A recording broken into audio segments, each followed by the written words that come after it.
porque las cosas invisibles de Él se hacen claramente visibles desde la creación del mundo. Tener un llamado misionero a un país como Colombia en esa época era como irse a lo más recóndito de la jungla, si uno puede imaginarse algo así en el tiempo de hoy. Mi padre había ido a pueblos donde nunca habían visto a un gringo. Y aparte de ser un gringo, era un gringo protestante. La gente tirándole tomates y tirándole cosas e insultándola. Y dice que la hermana seguía cantando y tocando. Veía cómo le bajaban las lágrimas a ella. Había algo que uno no podía explicar y era el denuedo con que hablaban esos hombres. Y eso era lo que convertía a los pecadores. Y él puso sus manos sobre Tommy y lo único que dijo, según me cuenta mi mamá, es: bendice, Señor, a este niño. Mi hermano fue sano de la enfermedad. Entonces hizo una campaña a favor de su candidatura, pero descaradamente, y en contra de que ese canadiense estuviera ahí. Tú que vienes la primera vez a Colombia, me vienes a decir a mí que tengo 30 años de trabajar y que me vaya para la casa. Tome la licencia. Si Dios lo sacaba de la cama a la hora que fuera, Él estaba listo para atender a un pecador. Donde fuera. Si tan solo yo tocare el suelo colombiano y me muero, yo ya sé que he hecho la voluntad de Dios. Un soldado ha caído, envían refuerzos. Nos apedrearon, nos tiraban botellas llenas de cerveza, le hacían a uno la vida imposible. Semanas después, el hermano Drost designaría a Eduardo García como pastor en La Morena. Pero mientras la iglesia crecía en número, también llegarían los primeros mártires. Young men, particularly I think of Lionel and Martin, Lionel was just a young man. I think he was only about 17. And he'd arranged to stay and look after his old uncle while the folks in Cali were having their first convention. People went down to it. Sin embargo, Leonel Peña se quedaría en el campo, acompañando a un anciano que no podía asistir a la convención. Pero de regreso, Leonel fue abordado por varios hombres que habían sido pagos para obligarlo a renunciar al evangelio.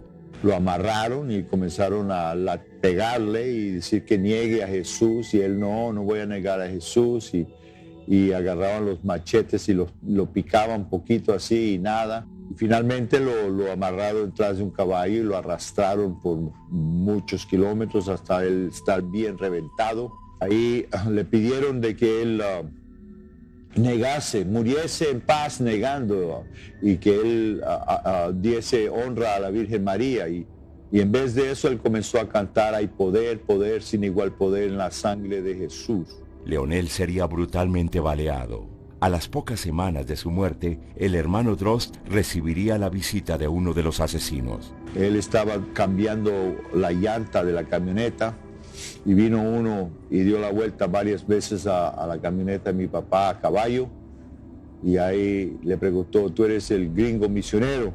Mi papá le dijo: sí, yo soy.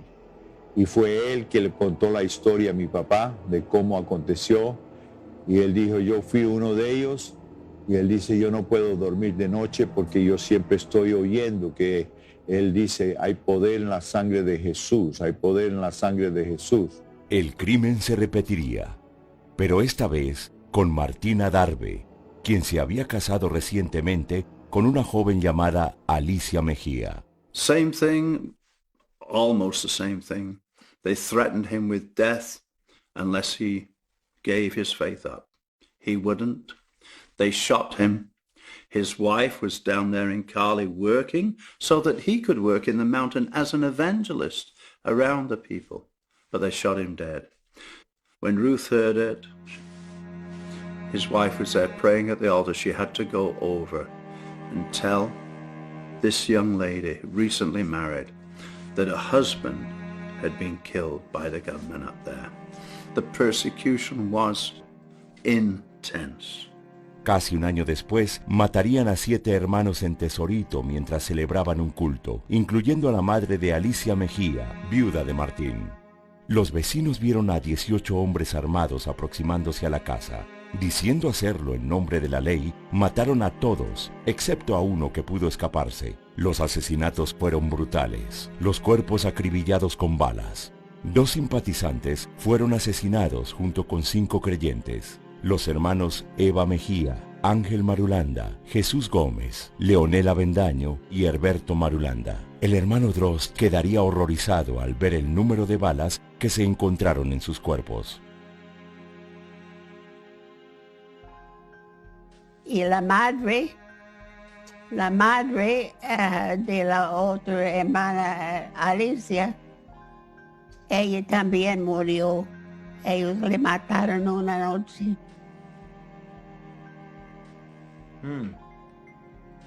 Muy triste. Very sad. Con el paso de los días, la persecución crecería cada vez más y sus métodos de tortura serían peores. Yo de niño me recuerdo de lo que ellos llamaban del corte de la corbata, ¿no? Que ellos le agarraban a un hermano y lo amarraban en un palo y le cortaban debajo aquí, le sacaban la lengua y le decían, hable ahora, hable en lenguas. Entonces, por eso fue llamado el corte de la corbata. Y entonces, si alguien no venía y lo ayudaba, acababan se ahogando en su propia saliva.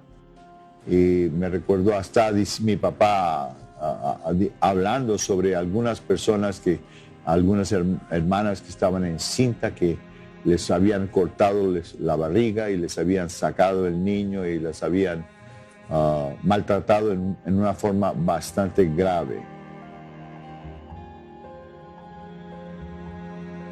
We don't want to remember that.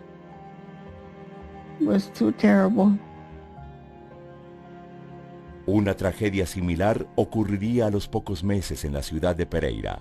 8 almas perdieron sus vidas. Uno de ellos, segundo me recuerdo la historia, es que él era un visitante a la iglesia, no era convertido, pero los demás eran parte de la iglesia bautizados en el nombre de Jesús y el hermano estaba ahí ayudando en la obra y vinieron pagados por la iglesia católica. Me recuerdo diciendo que dijeron eso, que los padres le habían pagado para que viniese y matasen los que estaban ahí. Y cuando mi papá fue a recoger los cuerpos en la ciudad de Pereira, solo encontró 8 sacos y en cada saco encima una cabeza, porque los habían cortado de tal manera que no se podían distinguir los cuerpos uno de los otros. Y él hizo todo lo necesario para poder enterrar los cuerpos. Y me recuerdo mi papá diciendo que él fue a la ciudad donde había una fiesta y los grandes líderes de la ciudad estaban sentados ahí, siendo también algunos de los padres católicos estaban ahí, y había una mesa bien grande en banquete y él hizo ruido con un vaso, una botella, no me recuerdo, intentando de llamar la atención a su persona, y después dijo que ellos vencieron y 8 personas habían muerto por el causa del evangelio, pero que un día una iglesia grande del nombre de Jesús iba a haber en esa ciudad de Pereira. Eso no fue fácil. No obstante, en medio de la persecución, Dios continuaría glorificándose a través de su pueblo con prodigios y señales. Ni la violencia política, ni tampoco la violencia religiosa lograrían detener el avance de la iglesia en Colombia, que en vez de verse disminuida, se vería fortalecida en medio de las pruebas. Una iglesia edificada sobre la roca que es Jesucristo, llevando su palabra por todos los rincones y en medio de una multitud de testigos directos de su gracia. Si trajéramos a la memoria a todos los hombres y mujeres que trabajaron para el Señor, nunca acabaríamos. Pero es Él el mejor testigo del amor y el esfuerzo de todos ellos por predicar su palabra durante estos 80 años.